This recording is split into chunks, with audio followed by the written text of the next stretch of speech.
Well, here we are back again.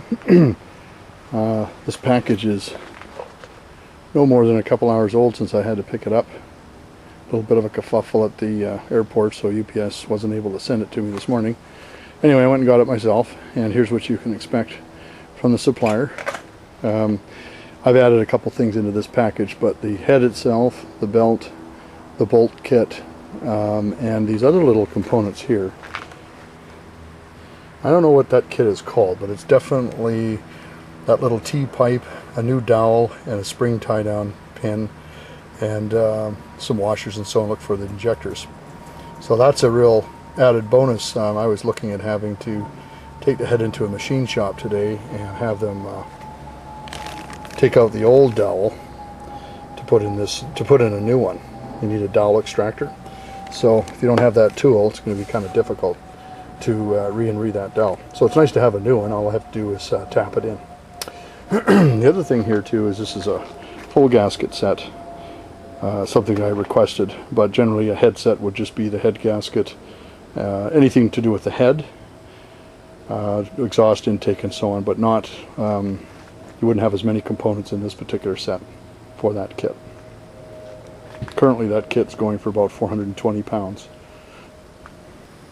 Anyway, just to resume here, having already had the experience with one of these heads, first thing I'm going to do is check that everything is working okay with each lifter.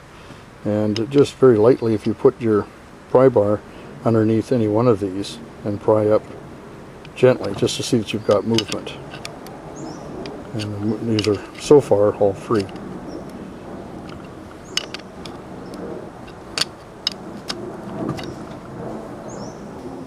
Another thing would be to check the clearance. This would be when the lobes are either to the sides or straight up and down, and that'll give you an indication whether you have the right way of doing it. Usually what we do is tighten this set screw down until it's just till the rocker doesn't have any more side play, so it's actually not tight but snug, and then back it off exactly 1/4 turn and tighten the lock nut, and that would give you the approximate setting. Otherwise, you could set all these rockers to the same. Generally I would use a 10 to 12 thou, or in your case 0.25 to 0.3 millimeter is the standard adjustment. Any tighter than that and you can run into problems with the valve not properly seating. So you do need some valve lash there in order for it to work correctly. One of the other things I was just pointing out, don't forget these two new pieces. Okay, we have the dowel to put into position here, and also on this one for the spring tie down. Oh, pardon me, I think it was down here. It's one of the two. Then you may have in your kit 4 copper washers and 4 plugs like this, which invariably would go into the injector port, like that.